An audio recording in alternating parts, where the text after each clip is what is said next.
Masakit ba ang neck at shoulder mo? O yung leeg at balikat? Eto, meron akong simpleng tip para ma-relieve yung neck at shoulder pain mo. Gamit ang mga daliri,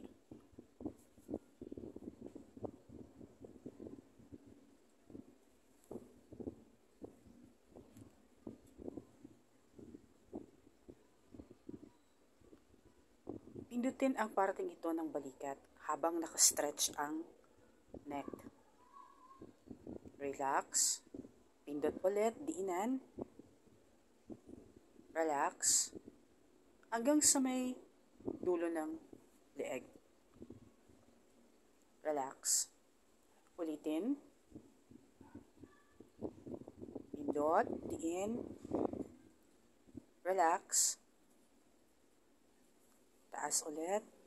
Pindot, diin, relax.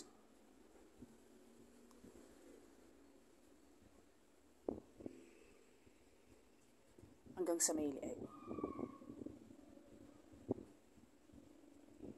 Ulitin to ng hanggang 3 beses.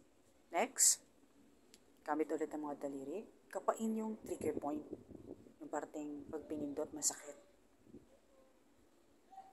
Habang pinipindot ito, iikot ang balikat. Medyo masakit to ng konti, ha? Hanap ka ulit ng parte na medyo masakit. Ulitin mo lang.